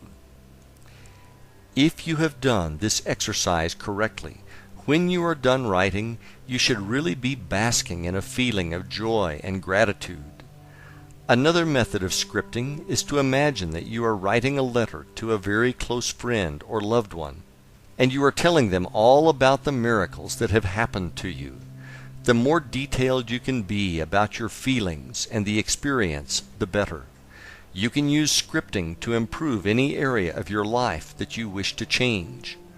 One of the things that I do when I am scripting is to add the pink bubble visualization technique when I am done writing, thereby releasing it to the universe to manifest it back to my reality. Chapter 13. Affirmations. Affirmations are powerful statements that you repeatedly say aloud back to yourself. The idea behind them is to put your subconscious mind to work on bringing these affirmations into your reality. The affirmations are always written or said in the present tense, and they are always positive. Your subconscious mind does not recognize the words no and not, so do not use them when you create your affirmations. Let's say one of your goals is to lose 50 pounds and to get back down to your ideal fit body weight of 130 pounds. Rather than creating an affirmation that says, "I am no longer fat," a better way would be the following affirmation: "I feel great maintaining my perfect weight of 130. Some people have had great experiences with saying their affirmations while staring at themselves in the mirror. The technique which resonated best with me was to add this specific language to my affirmations. At the beginning, I would add the words, "In an easy and relaxed manner, in a healthy and positive way, I am now," then state my affirmation. And then I would close with, "In its own perfect time, for the highest good of all concerned, this or something better is now manifesting on my behalf." I have to credit Mark Allen for this technique, which I learned from reading his book, The Millionaire Course. Example: one of my actual affirmations. In an easy and relaxed manner, in a healthy and positive way, I am now building financial success which is beyond my wildest dreams. In its own perfect time, for the highest good of all concerned, this or something better is now manifesting on my behalf. This was one of the affirmations I created back during the time I was working on my 12 crazy goals. In closing, I think the best method to practice affirmations is to create one for each of your goals and then to repeat them when you first rise and again just before sleep. Then visualize and see them as all being true in your mind before drifting off to sleep. Chapter 14. As If. Think, speak, and act as if is a technique whereby you get into the mindset and feeling of being, having, and doing. What you are doing is creating a state of mind in which you feel as if you have already achieved your goals, and you create these feelings ahead of the actual event. You also combine this with action and do the things you will do when your dream life manifests, as well as acquiring the knowledge that you will need to be ready when your goals show up. One of the things you may need to get over is the concept of make-believe as something only children play. You live in a world that is make-believe, and never forget it. Wherever you are in life right now is a result of what you have believed and made. Now that you have been told this, it is time for you to use this knowledge to your advantage. Think of this as being similar to your visualizations, except that now you are doing them and you are fully conscious. To better get this concept across, let me give you an example from my life. The color of money. A few years after I bought that white Lexus LS 400, which I wrote about earlier in the book, I found myself wanting the newer model Lexus LS 430. I put a lot of miles on the LS 400, and I loved the car, but it was starting to wear out after I put about 180,000 miles on the odometer.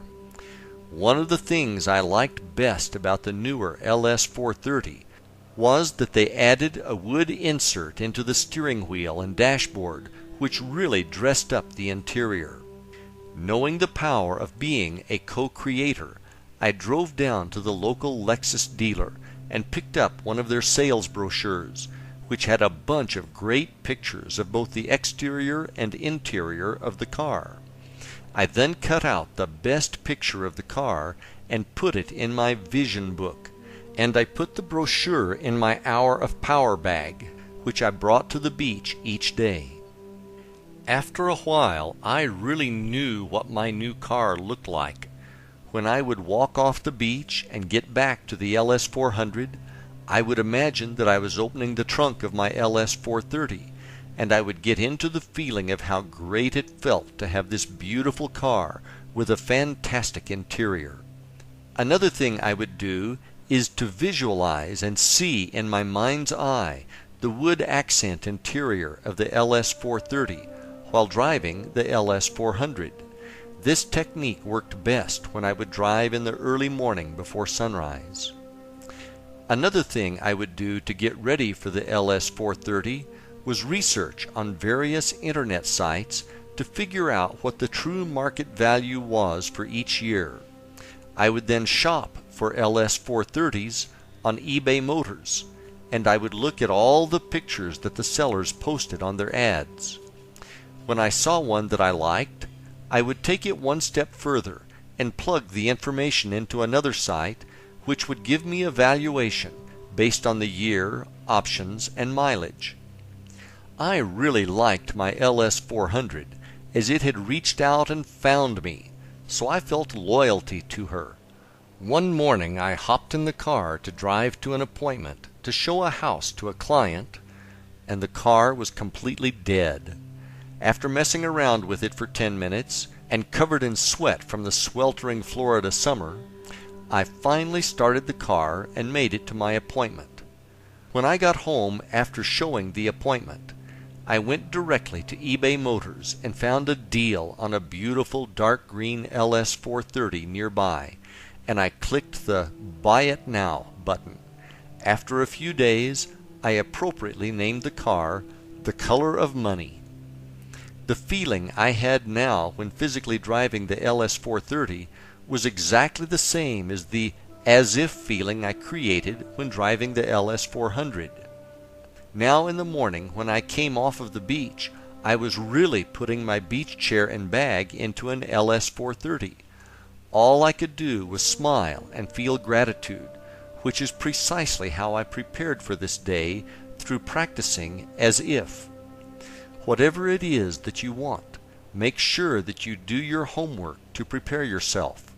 Then practice the feeling of as if for having it now, and feel real gratitude, for it is just a matter of time before it manifests into your reality. Chapter 15. Putting it all together. These techniques that I have described to you in this book are the exact ones I used successfully to manifest miracles in my life. If you want to manifest the life of your dreams, you now have all the tools to do just that. Feel free to use them in combination or as standalone techniques. Over time, you might want to change them around so that you stay focused and fresh. The most important thing that makes these techniques work is your faith and belief that they are already done and on their way. I hope that the miracles which I have manifested successfully using these techniques have made you into a believer in the fact that you are a co-creator and that you have the ability to truly create the life of your dreams. I hope that you will share this knowledge with everyone that you love, as they too deserve to live the life of their dreams. We are all here to help each other, and imagine the joy you will feel when they tell you that you have totally changed their lives. I have given you all the knowledge and tools you will need to be, do, or have whatever it is that you want. It is now up to you to take action.